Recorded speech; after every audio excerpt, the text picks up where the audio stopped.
In that state, with the functions of the ego somewhat stilled, there is some considerable communication between various portions of the entire identity. In dreams you may have glimpses of probable roads that you might have taken. You may think that these are fantasy, but instead you may be perceiving a legitimate picture of events that did occur within another system of probabilities. One event can be actualized by more than one probable self, however, and you will resemble some probable selves more than others. Because you are involved in an intricate psychological gestate such as this, and because the connections mentioned earlier do exist, you can avail yourself to some extent of abilities and knowledge possessed by these other probable portions of your personality. The connections make for quite constant bleed-throughs. Once you are aware of the probable system, however, you will also learn to become alert to what I will here call benign, intrusive impulses. Such impulses would seem to be disconnected from your own current interest or activities. Intrusive in that they come quickly into consciousness with a sense of strangeness as if they are not your own.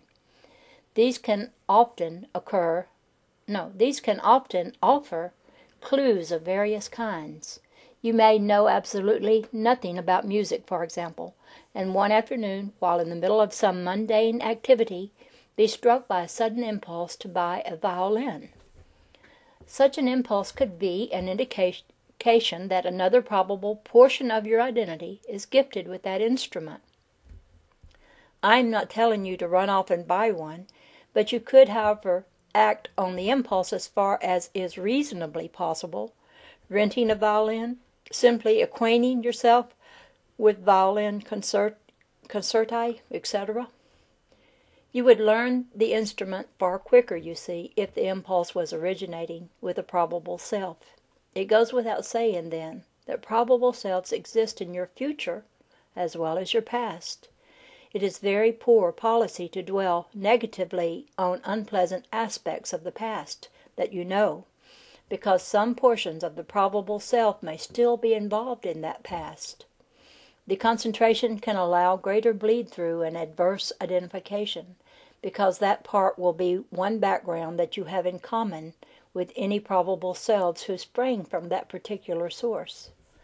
To dwell upon the possibility of illness or disaster is equally poor policy, for you set up negative webs of probabilities that need not occur.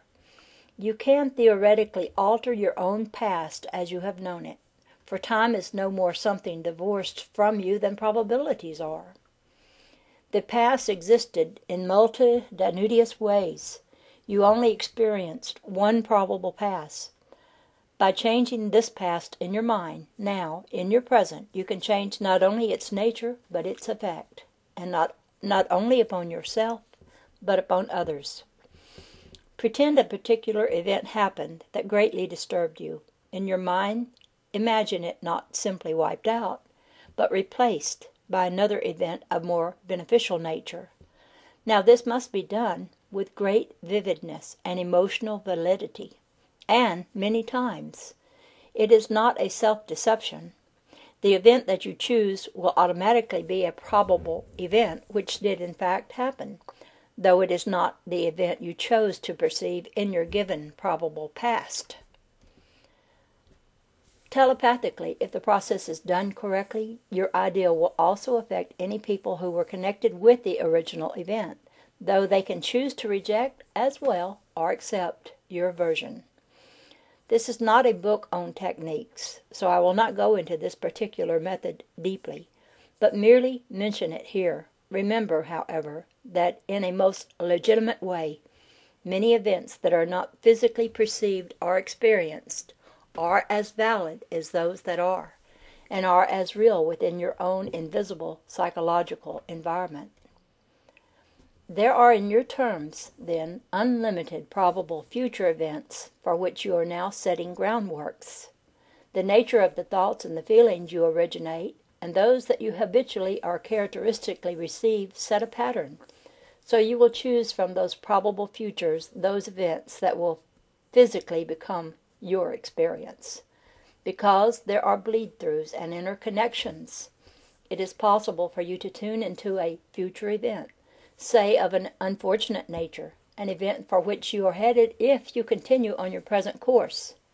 A dream about it, for instance, may so frighten you that you avoid the event and do not experience it.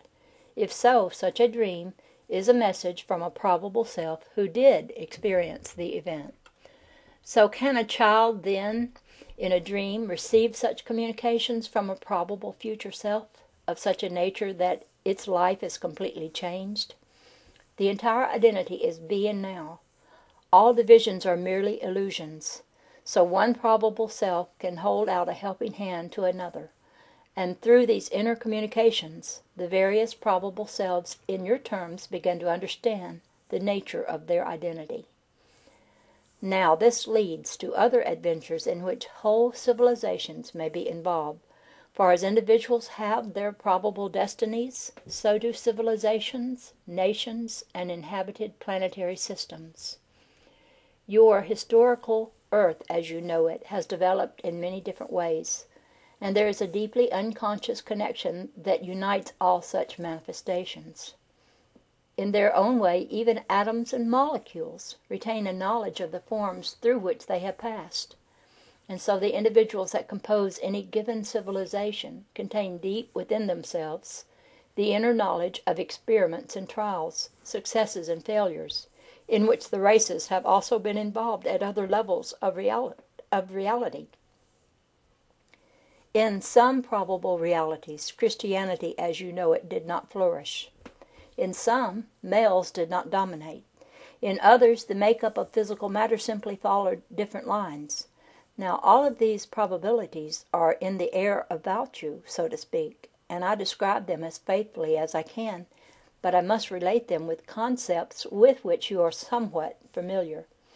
To some extent, then, the truth must be sifted through your own conceptual patterns in order for you to comprehend it at all. Suffice it to say, you are surrounded by other influences and events. Certain of these you perceive in your three-dimensional reality. You accept them as real without realizing that they are only portions of other events. Where your vision fails, you think reality ceases. So again you must train yourselves to look between events, between objects, within yourself when you do not seem to be doing anything. Watch out for events that appear to make no sense, for they are often clues to larger invisible events. The nature of matter itself is not understood. You perceive it at a certain stage. Using your terms now and speaking as simply as possible, there are other forms of matter beyond those you see. These forms are quite real and vivid, quite physical to those who react to that particular sphere of activity.